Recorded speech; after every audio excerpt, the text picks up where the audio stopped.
Hi, I'm Will Schofield and welcome to Footy Sausage Grand Final Preview.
Hello and welcome to the 2014 Footy Sausage Grand Final. It's the Darling Catchment up against the Plastic Bags. The best two teams all year, but not their best teams to be playing, as there'll be a few big names missing. For James, his best player and 8th overall, I hear his finger got stuck in that dumb hair of his.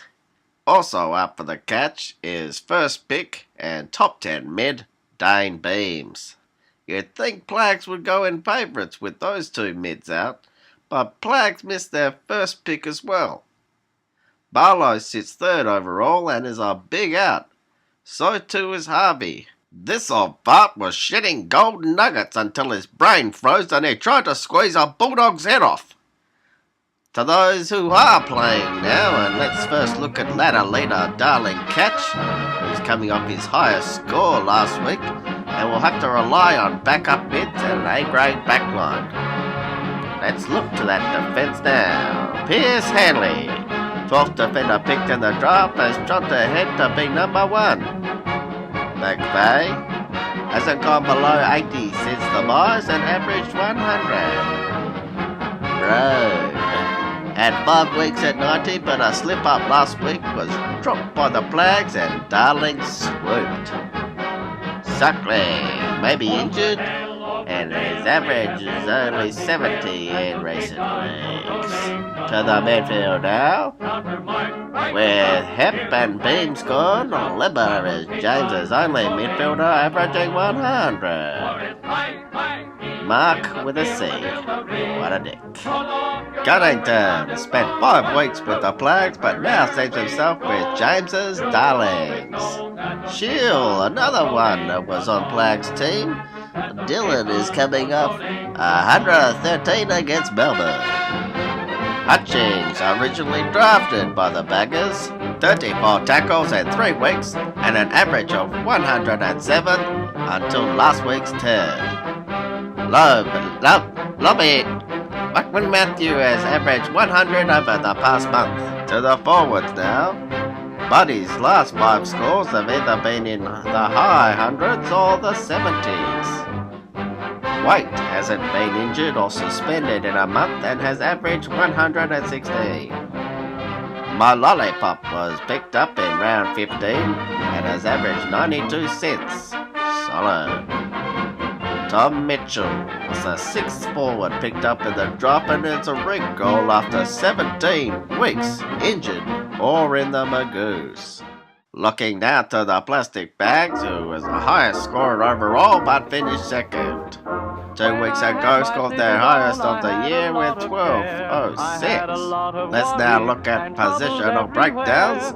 And bringing up the rear is Davey Swallow, who's only scored above 80 once in his past 5 games. Sam Mitchell, who was averaging 108 before getting injured and has missed 8 games all up. Ebbett now only played 2 of the last 6 with an average of 74. To the plastic bag midfield, side bottom, the Flags' third midfielder picked in the draft, but with Barlow and Watson no longer there, he'll lead the midfield brigade. Ellis, who was originally drafted by Catchment, he was dropped after just 1 game and found his way to the Flags mid-season. Grouch gets a lot of handballs but not much else. He can get big possessions without big points. Gaff, he has been drafted and dropped 5 times by Q this season. Griffin, a top 20 draft pick who never came good for Sean, can he come good for Unky? Monty, another DT All-Star who hasn't handled the tag. 6 scores below 70. Now to the plastic bags forwards. And Parker, he's the second best forward and he just can't lose. Notched his 1700 last week. Paul Chapman, that's bold, but was picked quite late but has done okay. With Harvey reuniting with his inner Dinkle, Dalhouse gets a chance. He was averaging over 90 but hasn't scored more than 80 in a month. Tippett, a late call-up who will only be used if Buddy happens to pull out.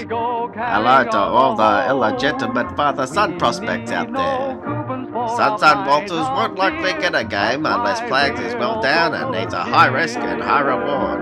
Could plop 100 against Brisbane. Well, that's it for this year's Grand Final preview. Good luck to half the teams playing, and well, I'll see you next year.